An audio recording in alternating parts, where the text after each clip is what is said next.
Hi, in this video today, we're going to be talking about multimodal lesson planning, what it is, the thought process to go through when designing multimodal lessons, and why it's important. So to start off, multimodal lesson planning is pretty much just showing a topic, idea, concept in as many ways as you possibly can. This is important because, as you know, in your classroom you have many different types of learners: visual, auditory, hands-on, kinesthetic, working better in groups, working better alone on the computer, right? And it's important to reflect that in your lessons so that to pique the interest and help all students succeed. So for example, if you have a lot of new students to Canada in your class who might not write or speak English that well, showing things through the old traditional lecture style won't really benefit them. But through pictures, videos, doing hands-on activities, getting up and moving and learning, that might be a better way for them to make meaningful connection to the material.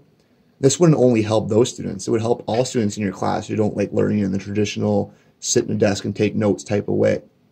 So when multimodal lesson planning, it's important to keep in mind what's good for some students in your class is good for every student in your class. And that should be the basis of this thought process as moving forward. So on top of that, life and humans in general are very multimodal, right? We don't communicate just through language, but we write things down we don't just speak, but we write things down as well. We do gestures, facial expressions, there's music, actions, right? We sing. There's many ways to get an idea across in real life, and that should be reflected in the classroom, right? Real life learning is very multimodal, and if we want the classroom and the learning that takes place there to be rooted in real life, it should be multimodal as well, because that's when students can take meaning from it and actually think what they're learning is important, not just, oh, the War of 1812 happened in 1812. Who cares, right? So that's kind of the idea of multimodal lesson planning and multimodal teaching, showing things in a variety of ways and to help connect it to real life application. So for our lesson plan, we decided to focus on mitosis or cell division. So this would be a grade 10 or 11 science class. And we're just going to do one 75-minute period. It's nothing too serious, just a good lesson on mitosis and cell division. So we decided to start off with the Crash Course web series on YouTube, which we think is very awesome for many reasons. It doesn't teach the lesson for you. It just gives you the background knowledge that would help you, your learning moving forward, right? So it introduces a topic to you in a very good way, especially for students because it cracks jokes. The guy's energy is very high, so it helps get their attention and keep it while they're learning information they will need while moving on in this unit. So just real quick, here's part of the video.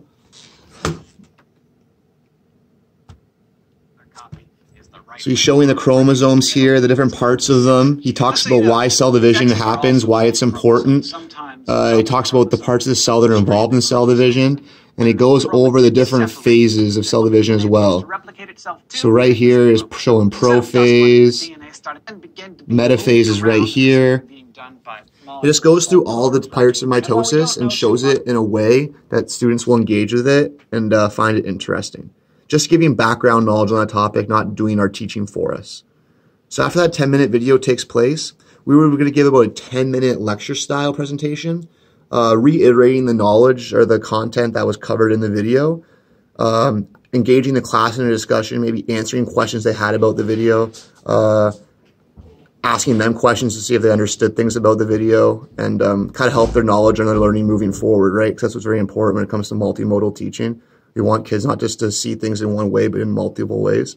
So this video gives us a broad overview of the topic. Then our 10-minute lecture style thing will help reaffirm their knowledge and help us cover things that the video didn't cover that we think is important.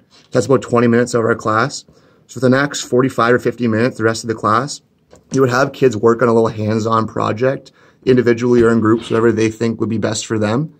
And how we described it, we kind of called this project, we described it as a digital graphic organizer or an infographic.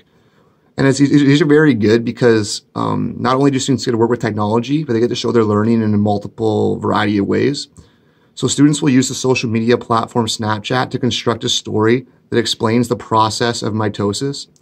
It's a great multimodal activity because the snaps can combine text, images, videos, audio content, all these things to help convey ideas and information. And on top of that, allow for multiple representations of meaning making and understanding to take place, which is like the whole basis of multimodal learning, right?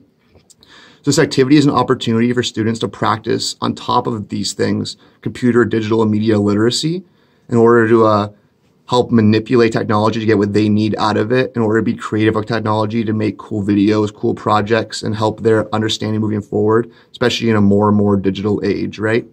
So this is kind of what we had an idea of what it looking like, our infographic on Snapchat. So we have right here, what is the phases of mitosis? We have prophase, we have some pictures, some text, a bitmoji in there. We have metaphase, bitmoji again, some pictures. There's an audio clip attached to that one. We have anaphase and telophase doing the same things, right? And it's just kind of cool to show how you can show things color-coded. There's pictures, there's text, there's bitmojis, there's audio. You can even put video if you wanted, right? So it's very good for engaging kids in all different types of learning styles and giving them a chance to show what they learned in a way that they feel comfortable doing. So this multimodality isn't just important for your lesson planning, but it's important for your assessments as well. And we kept that in mind when planning this assignment.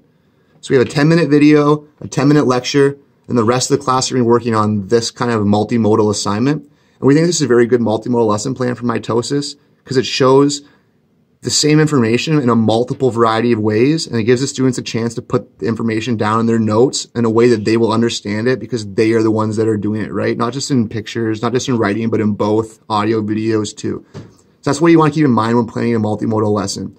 Having variety and showing a topic in as many ways as possible. I hope this video was good. Hope it helps you understand what multimodal teaching is. Thanks a lot.